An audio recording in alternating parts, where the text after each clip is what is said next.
নমস্কার প্রিয় বিয়ার, আপনারা দেখছেন খবর তরঙ্গ। মমতা কি মিথ্যাবাদী? কেন বললাম শুনুন।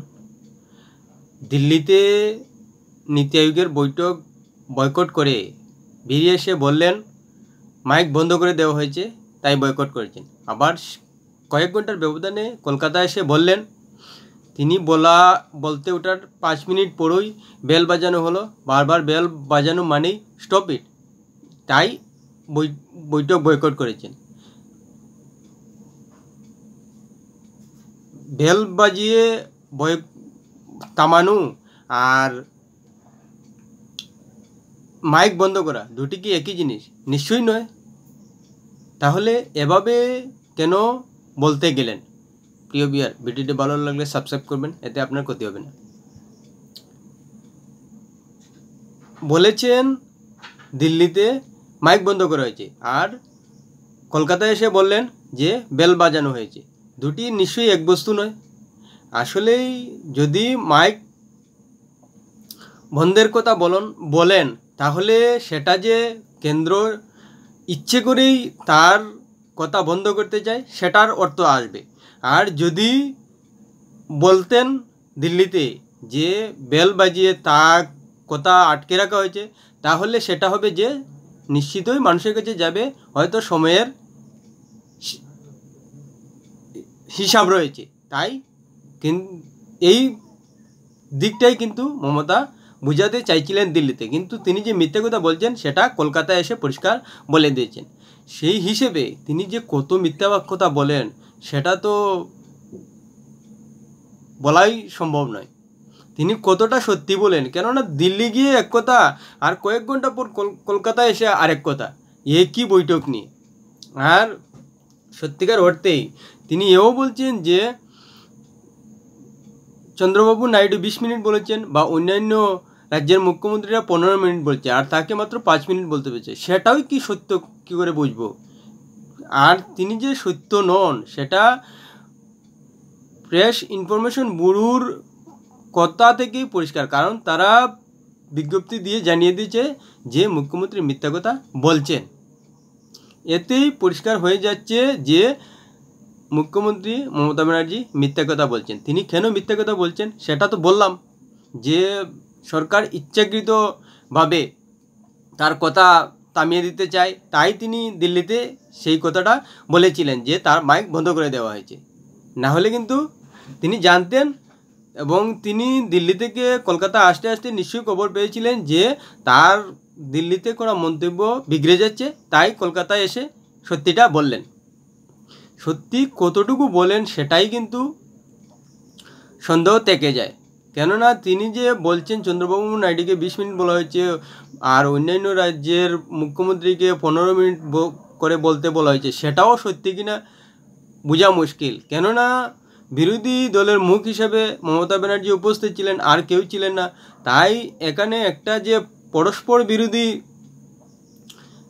দ্বন্দ্ব রয়েছে সেটা পরিষ্কার। কেননা যদি আরও রাজ্যের বিরোধী মুখ্যমন্ত্রী থাকতেন তাহলে কিন্তু সত্যিকার বিষয়টা আসতো, কিন্তু এখন বিজেপির যেহেতু সমস্ত মুখ্যমন্ত্রী রয়েছেন তাই কেউ বিশ্বাস করবেন না। সেটাই কিন্তু কাজে লাগাতে চাইছেন মুখ্যমন্ত্রী মমতা, আর সেটাও কিন্তু পরিষ্কার নয়। অন্যদিকে তিনি বারবার কেন্দ্রের বিরুদ্ধে বঞ্চনার অভিযোগ তোলেন, সেটাও কতটুকু সত্য মুখ্যমন্ত্রীর কথায় সেটাও এখন কিন্তু সন্দেহ হচ্ছে।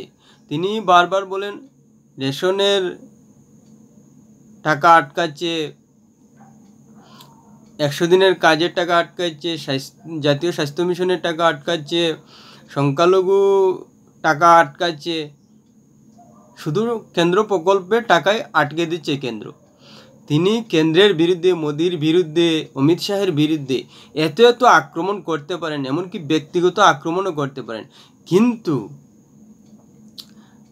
তিনি হিসাব দিয়েছেন প্রমাণ সহ, সেই কথা জোর দিয়ে বলতে পারেন না যে আমি প্রমাণ দিচ্ছি কেন্দ্রকে যে টাকা এত টাকার খরচ হয়েছে, শংসাপত্র দিয়েছি কেন্দ্রের সরকারকে, কিন্তু কেন্দ্র টাকা দিচ্ছে না। সে কথা কিন্তু মুখ্যমন্ত্রী বলেন না, শুধু বলেন বঞ্চনা করেন। ঠিক আছে, বঞ্চনা করছে, কিন্তু কেন্দ্র তো বলছে যে টাকা পাওয়ার পর কাজ করে যে সদ্ব্যবহার করেছেন সেই শংসাপত্রটা দিন, টাকা যে কাজে লাগিয়েছেন সেই শংসাপত্রটা দিন। সে নিয়ে কিন্তু মমতা কিছু বলেন না। এমনিতে গলার যা বয়ানবাজি মমতা ব্যানার্জির থেকে আসে রীতিমতো বয়ডরহীন, কিন্তু যখন হিসাব নিকাশের ব্যাপার আসে তখন কিছুই বলেন না। এমনকি অভিষেক ব্যানার্জি পর্যন্ত কিছু বলেন না যে কেন্দ্র কেন টাকা আটকে দিচ্ছে। সে নিয়ে বারবার কেন্দ্র থেকে হিসাব চাওয়া হয়, কিন্তু সে নিয়ে মুখ্যমন্ত্রী মমতা ব্যানার্জি কিছু বলেন না। ভয়ডরহীনভাবে কেন্দ্র সরকারকে অভিযুক্ত করেন, বঞ্চনা করছে বলে অভিযোগ করেন, কিন্তু কখনো সেই কথাটা বলতে পারেন না যে কেন্দ্রকে আমি প্রতিটা কাজের পাই হিসাব দিয়েছি। এতেই পরিষ্কার হয়ে যাচ্ছে যে কেন্দ্র রাজ্যের মধ্যে কোন জায়গায় তফাৎ রয়েছে। কেন্দ্র তো সত্যিকার অর্থে কেন্দ্র বারবার বলছে যে রাজ্য টাকার সদ্ব্যবহার করছে না, কিন্তু মমতা ব্যানার্জি যেহেতু বলেন পশ্চিমবঙ্গ থেকে 40,000 কোটি টাকা আয় বাবদ যায় বা ট্যাক্স হিসেবে যায়, সেই টাকা কেন্দ্র সদ্ব্যবহার করছে না, সে অভিযোগ কি মমতা ব্যানার্জি করতে পারবেন বা করেছেন? নিশ্চিত নয়। কিন্তু কেন্দ্র মমতা ব্যানার্জির বিরুদ্ধে করতে পারছেন যে কেন্দ্র টাকা দিলে মমতা ব্যানার্জি সেই টাকার সদ্ব্যবহার করেন না, পরিষ্কার বলে দিচ্ছে কেন্দ্র। কিন্তু কেন্দ্রর বিরুদ্ধে অভিযোগ করতে পারেন না মমতা ব্যানার্জি বা করেন না যে 40,000 কোটি টাকা পাওয়ার পরও সেই টাকা কেন্দ্র সদ্ব্যবহার করছে না।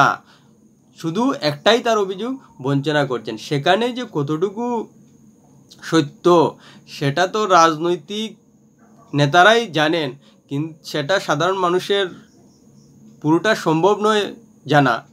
কিন্তু মমতা ব্যানার্জি মিথ্যাচার করেন।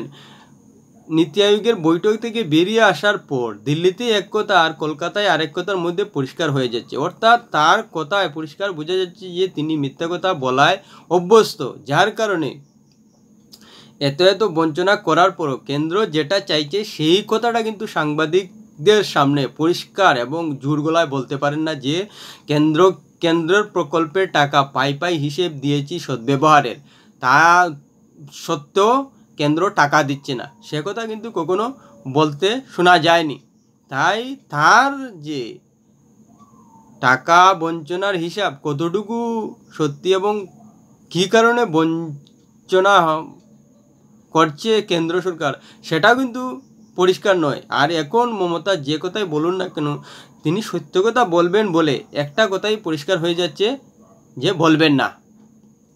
প্রিয় ভিউয়ার, ভিডিওটি ভালো লাগলে লাইক শেয়ার কমেন্ট করবেন।